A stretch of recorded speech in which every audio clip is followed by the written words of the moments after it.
বনি ইসরাইলের উম্মতরা শুধু শতে শতে না, হাজার হাজার হাজার হাজার নবী রাসূলকে এরা হত্যা করছে। এটার ইতিহাস অনেক পুরাতন ইতিহাস।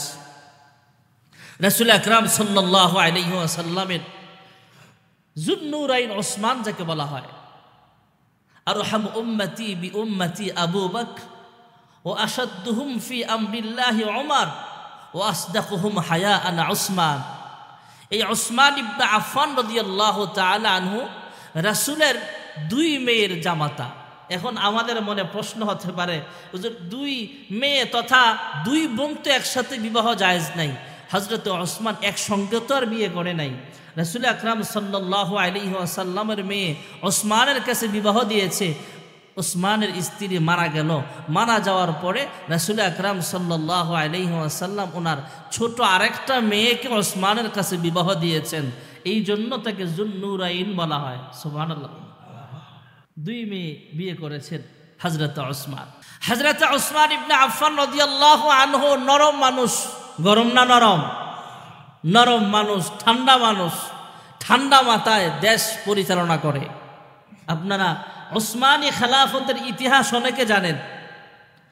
হযরত ওসমান ইবনে আফফান রাদিয়াল্লাহু আনহু ঠান্ডা মানুষ, ওনার আমলে দেশ পরিচালনা সুন্দরভাবে চলতেছে। ওনার আমলে দেশ বিদেশে অনেক জায়গায় ইসলাম প্রচার প্রসার হইতেছে। হযরতে ওমর ইবনুল খাত্তাব রাদিয়াল্লাহু তাআলা আনহু তো অর্ধেকটা পৃথিবীর বাদশা ছিলেন। আর হযরতে ওমরের পরে ওসমান ইবনে আফফান আরো সংস্কারের কাজ হাতে নিয়ে সামনে আগাইতেছেন। এই কাজটা ইহুদিদের সহ্য হয় নাই। ইহুদিদের সহ্য হয় না। ইহুদি খ্রিস্টানদেরকে আল্লাহর হাবিব মদিনা থেকে তাড়াইছেন। ওরা ওদের শর্ত ভঙ্গ করছে। কারণ মদিনাতুল মুনাওয়ারা রাসূল আকরাম সাল্লাল্লাহু আলাইহি ওয়াসাল্লামের আমল থেকেই যাকে সোনার মদিনা বলা হয়, সোনালী যুগ বলা হয়, স্বর্ণ যুগ বলা হয়। রাস্তা দিয়া একজন সুন্দরী মহিলা হাইটা যাবে, তার দিক কেউ বদ নজরেও তাকাবে না। রাস্তা দিয়া একজন মানুষ কোটি কোটি টাকা, তার কোটি কোটি টাকা সঙ্গে নিয়ে হাইটা যাবে, ডাকাতির কোনো ভয় নাই, চুরির কোনো ভয় নাই। দরজা খোলা রাইখা, দোকানের ক্যাশ খোলা রাইখা নিশ্চিন্তে মানুষ তার ব্যবসা বাণিজ্য করতে পারবে। হাইটেক করার, চুরি হওয়ার, লুট হওয়ার, চাঁদাবাজি হওয়ার কোনো ভয় নাই। এই যুগটা ছিল সোনালী যুগ মদিনাতুল মুনাওয়ারায়। সুবহানাল্লাহ বলে। মুসলমানদের ভালো কাফেররা কখনো চায় না। আমাদের সমাজে কিছু মানুষ এমন আছে দেখবেন যে তাদের স্বামী স্ত্রীর সংসারটা ভালো চলতেছে, এর কাছে ভালো লাগে না। এ স্বামী স্ত্রীর ভিতরে কিভাবে ফাটল সৃষ্টি করবে, এমন কিছু মানুষ সমাজের ভিতরে ফ্যামিলিগতভাবেও আছে না নাই? সামাজিকভাবেও আছে। সামাজিকভাবে আরে এই মসজিদের কমিটি সুন্দর চলতেছে, এই মসজিদের ইমাম মুয়াজ্জিন খাদেম কমিটি সহ সুন্দরভাবে চলতেছে, এই সমাজের দু একটা মানুষের কাছে ভালো লাগবে না। এমন এমন মন মানসিকতার কিছু মানুষ সমাজের ভিতরেও আছে না নাই? রাষ্ট্রের ভিতরেও আছে, আন্তর্জাতিক পর্যায়েও আছে। রাসূল আকরাম সাল্লাল্লাহু আলাইহি ওয়াসাল্লামের জামানায় ইহুদিরা চক্রান্ত করছে মুসলমানদের এই শান্তি কিভাবে নষ্ট করা যায়। ইহুদিদের সাথে রাসূল যুদ্ধও করছে, খাইবারের যুদ্ধ হলো। সেখান থেকে এদেরকে অনেককে মারা হয়েছে, অনেককে দেশান্তর করা হয়েছে, অনেকে ভাগছে সেখান থেকে। রাসূল আকরাম সাল্লাল্লাহু আলাইহি ওয়াসাল্লামের জামানায় আর ইহুদিরা মাথা চাড়া দিয়ে উঠতে পারে নাই। মুসলমানদের কাজ 100% গতিতে চলতেছে, মুসলমানদের দাওয়াতের কাজ চলতেছে দেশ বিদেশ। রাসূল আকরাম সাল্লাল্লাহু আলাইহি ওয়াসাল্লামের জীবদ্দশায় বিভিন্ন রাষ্ট্রপ্রধানদের কাছে ইসলামের জয়গান, বিভিন্ন রাষ্ট্রপ্রধানদের দরবারে মুসলমানদের ব্যাপারে আলোচনা চলতেছে। আন্তর্জাতিক পর্যায়ে ইসলামের দাওয়াত পৌঁছে গেছে। সুবহানাল্লাহ বলেন। রাসূল আকরাম সাল্লাল্লাহু আলাইহি ওয়াসাল্লামের জামানা শেষ। আবু বকরের জামানায়ও ইহুদিরা চক্রান্ত করার সাহস পায় নাই। কারণ ওমর খুব বিচক্ষণ মানুষ, সাহসী মানুষ, আর ওমর তো খুব রাগী মানুষ।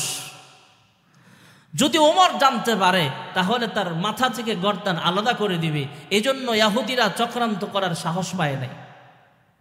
হযরতে ওমর ইন্তেকালের পরে ওসমানের জামানায়, ওসমান গরম মানুষ না নরম? কথা কর, নরম না গরম? নরম মানুষ হযরত ওসমান, ঠান্ডা মানুষ। উনি ঠান্ডা মাথায় দেশ পরিচালনা করছে। আন্তর্জাতিক পর্যায়ে মুসলমানরা ব্যাপকভাবে দাওয়াত পৌঁছায়া দিচ্ছেন। এটা ইহুদিদের সহ্য হয় নাই। ইয়ামান দেশের সানায়াতে একটা লোকের জন্ম, যার নাম হলো আব্দুল্লাহ ইবনে সাবা, মুনাফিকদের সর্দার। আব্দুল্লাহ ইবনে সাবা সে ইহুদি, মূলত ইহুদি। সে চক্রান্ত করে মাথা খেলায়া মদিনায় আসছে। মদিনায় আইসা ওপেন ভাবে সবার সামনে সে কালিমা পড়ে মুসলমান হয়েছে। মুসলমান হওয়ার পরে তার প্রতি আর কাহারও কোনো সন্দেহ নাই, সে মুসলমান। মুসলমানদের সাথে মসজিদের প্রথম কাতারে দাঁড়াতে পারে। মুসলমানরা দাড়ি রাখে, সেও দাড়ি রাখছে। মুসলমানরা টুপিওয়ালা, সেও টুপিওয়ালা হয়েছে। মুসলমান পাগড়ি পরে, সেও পাগড়ি পরে। মুসলমান যেই পোশাক পরে সুন্নতি পোশাক, সে সুন্নতি পোশাক পরে। মুসলমান মেসোয়াক করে, সেও মেসোয়াক করে। মুসলমান বিসমিল্লাহ বলে খানা খায়, সেও খানা খায়। কিন্তু ভিতরে ভিতরে তার দুই নম্বরই, কারণ তার ইচ্ছেই সে মুসলমান হইয়া মুসলমানদের ভিতরে ষড়যন্ত্র করবে। নাউজুবিল্লাহ বলে। মুসলমান হইয়া মুসলমানকে ষড়যন্ত্র করাটা সহজ। বেঈমানকে আমরা চিনি, কিন্তু বন্ধু সাইজা দুশ্মনী করা এটা সহজ। যেমন আমাদের ভারতবর্ষের ইতিহাসে মীর জাফরের ইতিহাস আমরা সবাই জানি। বন্ধু সাইজা কাছের মানুষটা শত্রুতামি বেশি করতে পারে, কারণ যে শত্রু তাকে তো আমরা ভয় পাই, যে বন্ধু তাকে তো আর ভয় পাই না। বন্ধু সাইজা দুশ্মনী করা যায়। আব্দুল্লাহ ইবনে সাবা মুসলমান হইয়া মুসলমানদের মতো নামাজ পড়ে, দাড়ি রাখছে, টুপি পড়ছে, সব ঠিক আছে। লম্বা দাড়ি, সুন্দর পাগড়ি, সুন্দর চেহারা, সুন্নতি লেবাস, সব ঠিক আছে। সে আস্তে আস্তে বুজুর্গ সাজে। তার কিছু বক্তবৃন্দ বাড়ছে আস্তে আস্তে। মুসল্লিদের ভিতরে একটা গ্রুপ তার হয়ে গেছে। দুই একজন তাকে দেখলে সালাম দেয়, মুসাফা করে। হাজি সাহেব কেমন আছেন, গাজী সাহেব কেমন আছেন, অমুক সাহেব কেমন আছেন, বইলা বইলা মুসল্লিরা তার সাথে একটা ভালো সম্পর্ক। এক পর্যায়ে হযরত উসমান ইবনে আফফানের সাথে পার্সোনাল সে দেখা করছে। দেখা করে বলতেছে, হ্যাঁ উসমান ইবনে আফফান, আপনি এক কাজ করেন। কয়, কি কাজ করব? আমারে মদিনার বড় কোনো একটা পোস্টে চাকরি দিয়ে দেন। মনে করেন পুলিশের প্রধান বানায় দেন। তখনকার জামানায় যে প্রশাসন ছিল, আমার প্রশাসনিক প্রধান বানায় দেন, আদালতের প্রধান বানায় দেন, অথবা বড় কোনো একটা মসজিদের খতিব বানায় দেন। আমার একটা বড় একটা রাজনৈতিক পদ দিয়ে দেন। হযরত ওসমান তো বিচক্ষণ মানুষ, রাসূলের ঘনিষ্ঠ সাহাবী, কাছের সাহাবী। হযরত ওসমান ইবনে আফফান রাদিয়াল্লাহু আনহু এরা ধমক দিয়া সামনে থেকে সরাইয়া দিছে। ও যাও, তুমি এখান থেকে সরে যাও, তোমাকে কোনো বড় কোনো পোস্ট দেওয়া হবে না, তুমি এইসব কাজের যোগ্য না। কারণ এর সম্পর্কে ওসমান ভালো করে জানে, সে একজন উপরে উপরে ভালো, কিন্তু মনটা তার খারাপ। আমাদের সমাজে কিছু মানুষ আছে দেখবেন, উপরে উপরে ব্যবহার খুব ভালো, কিন্তু মন খারাপ, ভিতরে ভিতরে পেছেন্না বুদ্ধিওয়ালা কিছু মানুষ আছে না নাই? আছে এমন।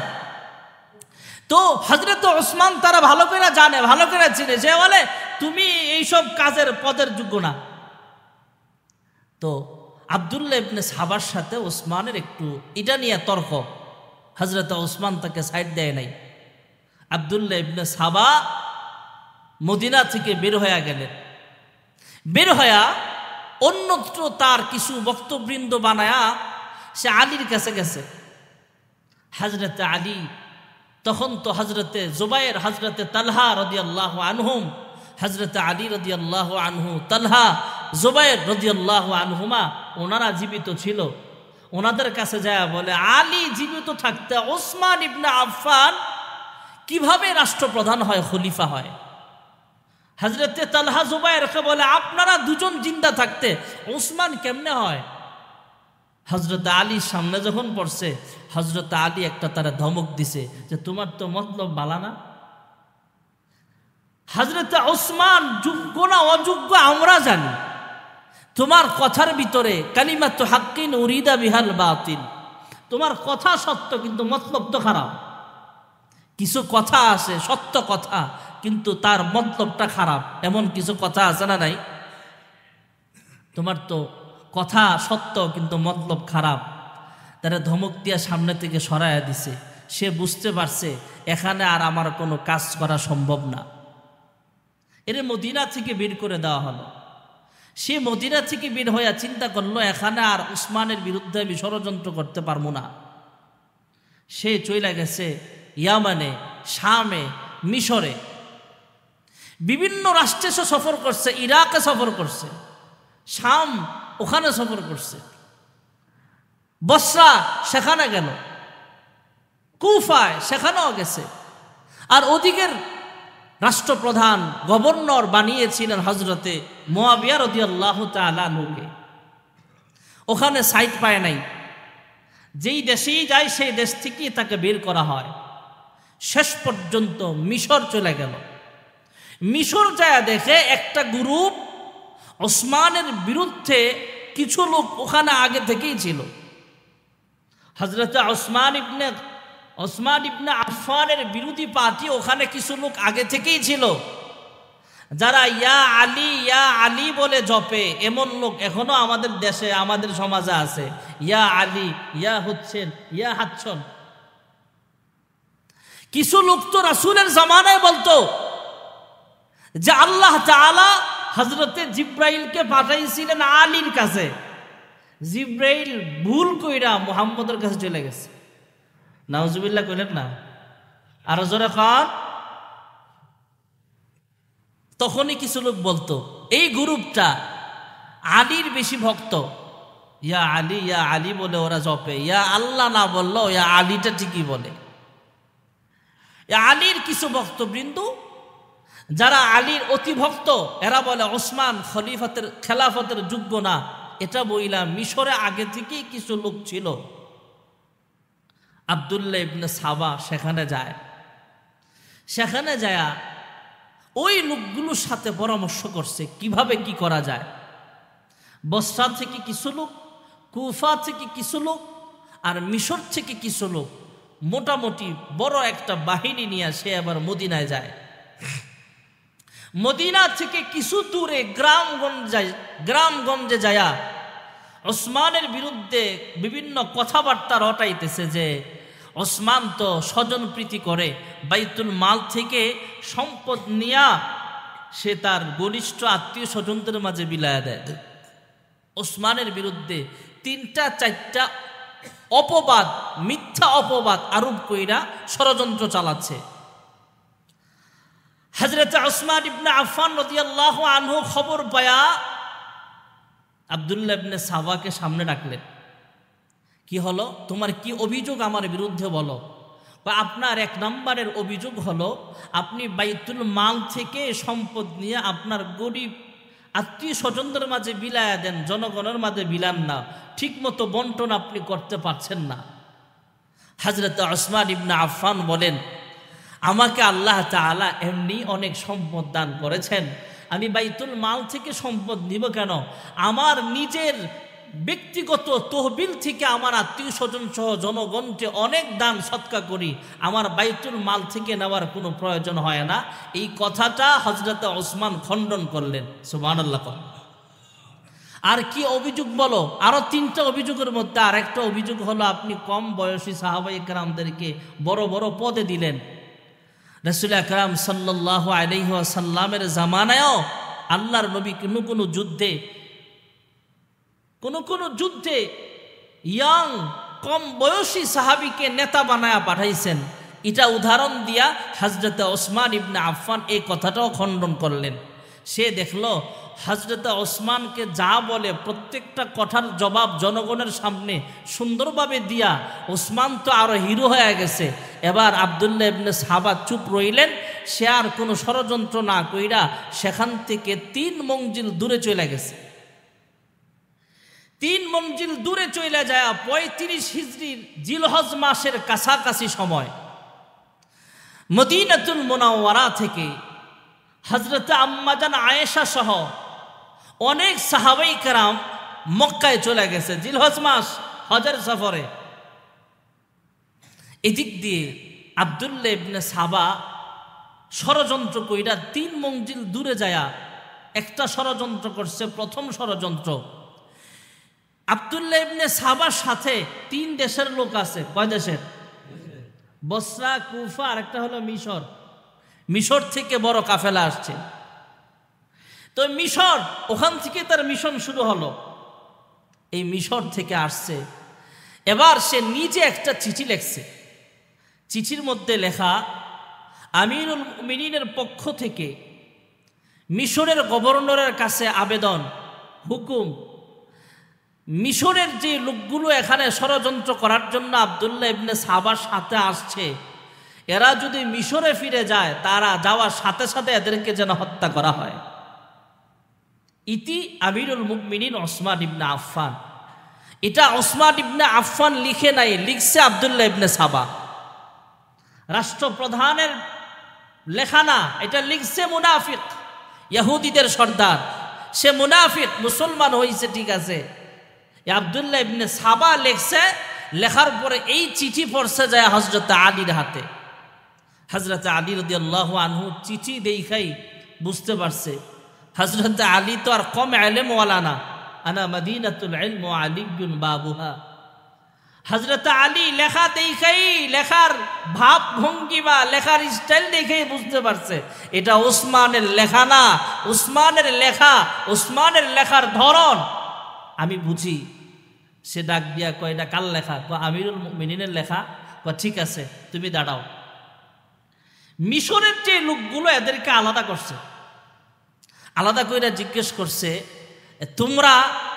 তোমরা কি এই খবর জানো মিশরের লোকদেরকে মিশরে গেলে হত্যা করা হবে?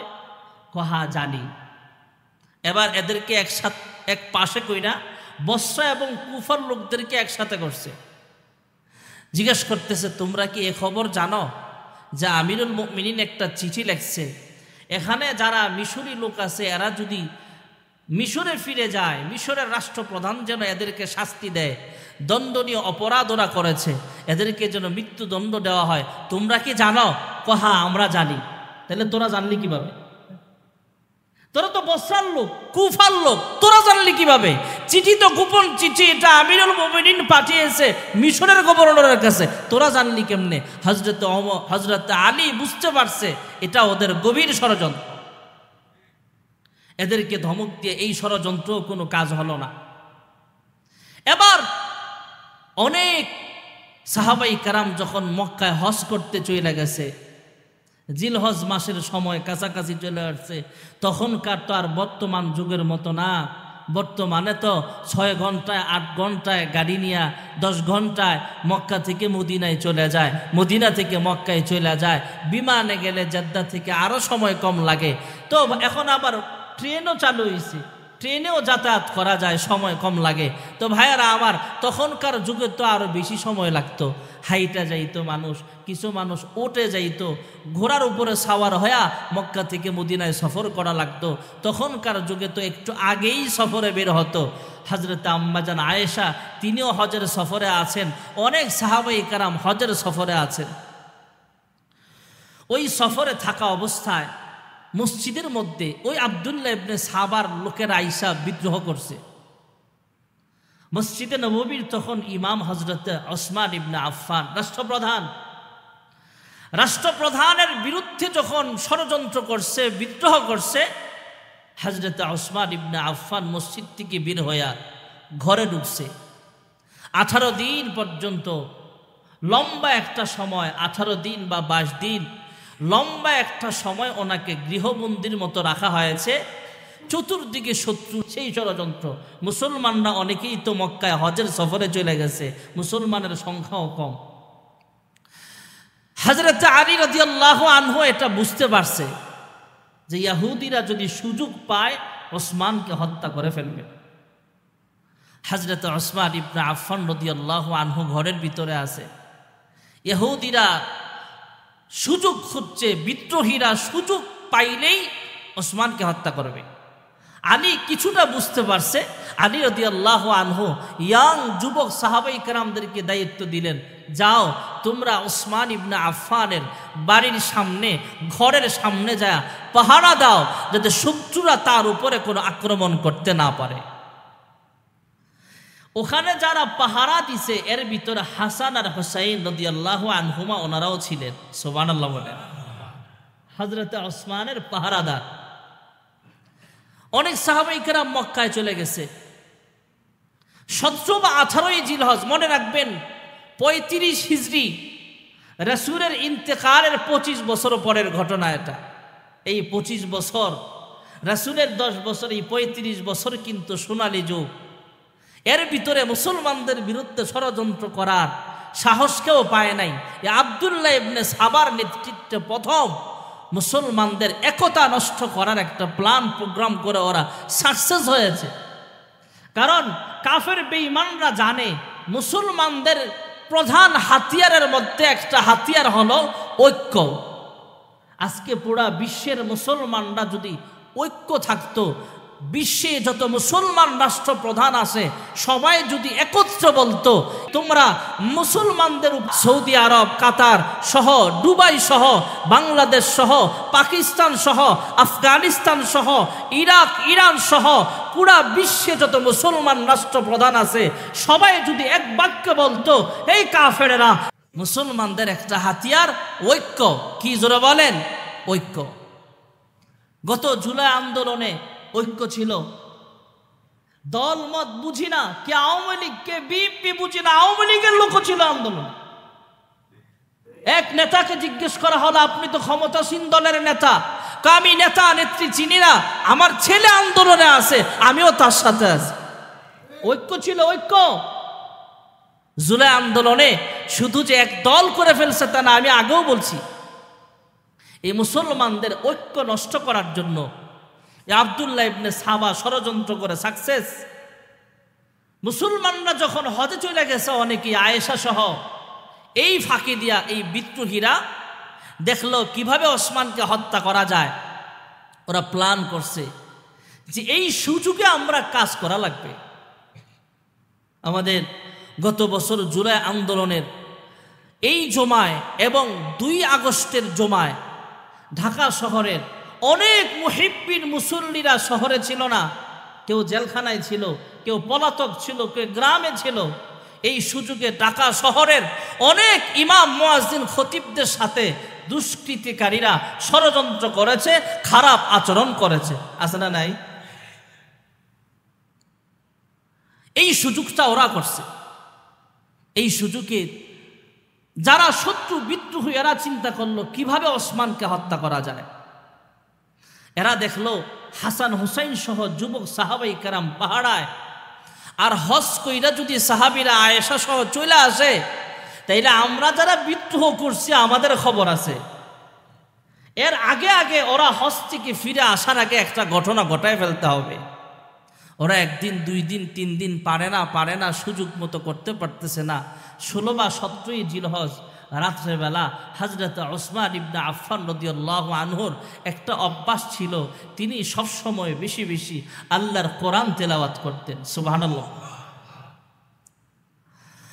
হযরত ওসমান ইবনে আফফান রাদিয়াল্লাহু আনহু তখন কোরআনুল কারীম তেলাওয়াত করতেছিলেন। হযরত ওসমান ইবনে আফফান রাদিয়াল্লাহু তাআলা আনহু তখন তেলাওয়াত করছিলেন। হযরত ওসমান যেই আয়াতে কারিমা তেলাওয়াত করছিলেন, সূরা বাকারা তেলাওয়াত করতেছিলেন। হযরত ওসমান যেখানে যায়া শহীদ হলেন সেই আয়াতটা ছিল সূরাতুল বাকারার 137 নম্বর আয়াত, ফাসায়াকফিকাহুল্লাহ ওয়া হুয়াস সামিউল আলিম।